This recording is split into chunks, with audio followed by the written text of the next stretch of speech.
Welcome to Greenan Castle, that lonely ruin perched on a cliff top just outside Ayr. You'll find it about 2.5 miles southwest of the town, right beside the sea, overlooking the Firth of Clyde. It stands proudly on a crag above Greenan shore, a silent witness to centuries of history and coastal storms.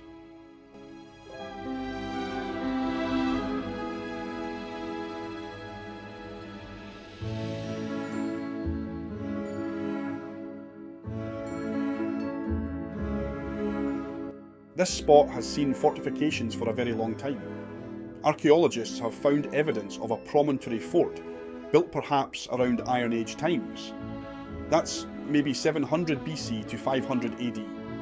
Later, by the 12th century, a motte and bailey castle stood here, made of earth and timber, with ditches carved into the cliff neck to protect it. You can still see the remains of those concentric ditches. They're wide and deep, remnants of the earliest defensive works.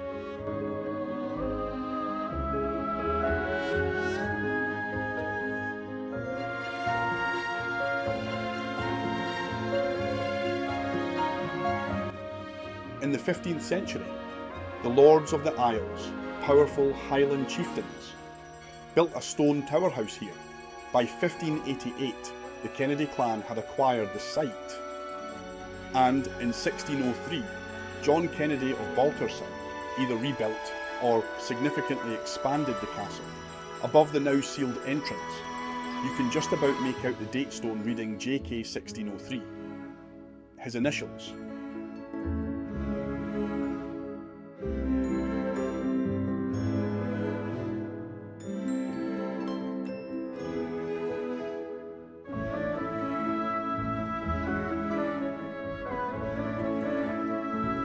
The tower is an oblong stone keep, roughly 34 by 28 feet, rising about 4 stories.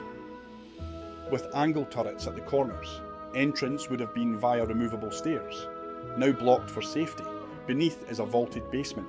Outside the tower are the faint remains of a courtyard wall, probably part of a small settlement that would have included barns, stables and brew houses. The whole site may have supported around 100 people.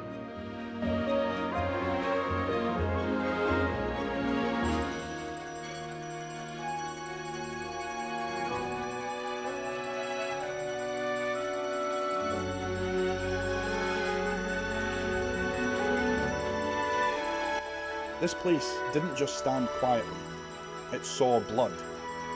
In May 1602, Sir Thomas Kennedy of Culzean and his servant set off from the castle for Edinburgh. They were ambushed near nearby woods and both were killed, in retaliation for a feud tied to a battle the year before. The atrocity even inspired Sir Walter Scott's short play, An Ayrshire Tragedy.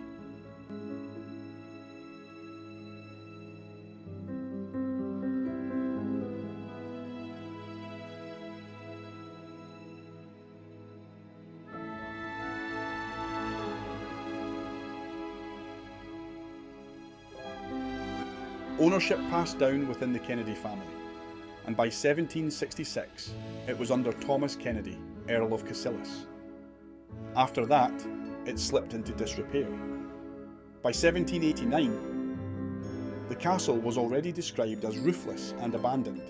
Local authorities did some stabilisation work in the 20th century, but interior access is now blocked for safety.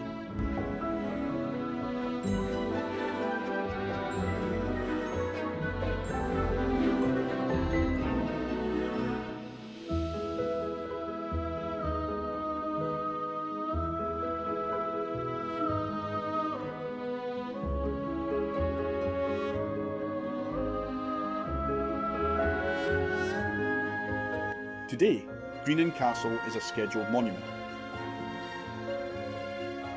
free to visit and open year-round. Most people walk from Ayr along the beach about 2 miles, or park near Greenan Road and take the grassy path up the slope. Wear sturdy footwear.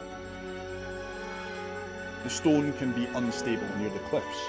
The entrance is bricked up now to prevent accidents. there was sadly a fatal fall in recent years.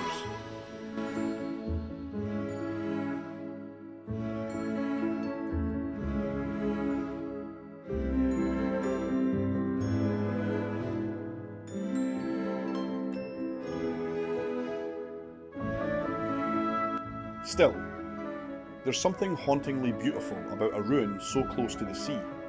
From the tower top you'd get uninterrupted views across Ayr Bay, to Arran and Ailsa Craig. On still days, small waves crash on the lower rocks. It's dramatic, peaceful, and completely open to the sky. The tower itself, built of large uneven stone blocks, has crow-stepped gables and corbelled turrets.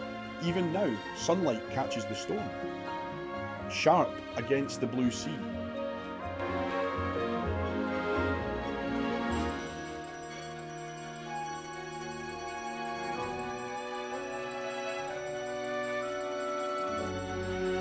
It's a quiet ruin, but it matters, not just for locals or castle lovers, but as a marker of changing power in Scotland, from Iron Age defence, through Lords of the Isles and clan feuds, to abandonment and heritage preservation. Each layer tells a story. The landscape itself, cliffs, ditches and coastline, reveals how people adapted and defended here for centuries.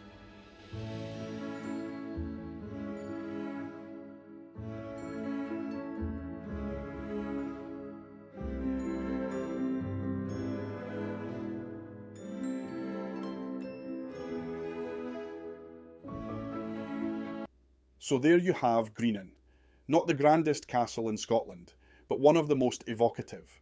A promontory fort turned ruined tower, shaped by politics, clan violence, and then time. Next time you're near Ayr, make the walk, and let the wind, the stones, and the view speak for its legacy. Thanks for watching. Remember to like, subscribe, and share with friends.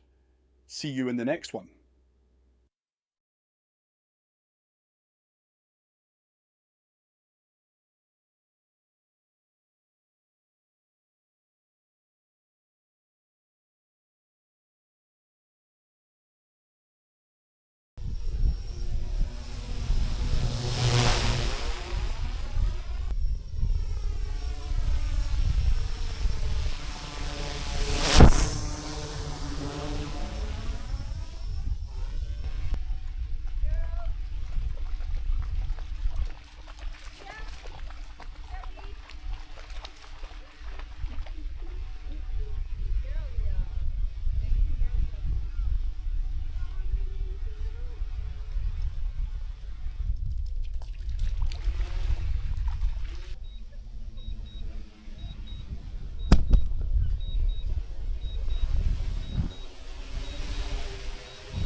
Here, yeah.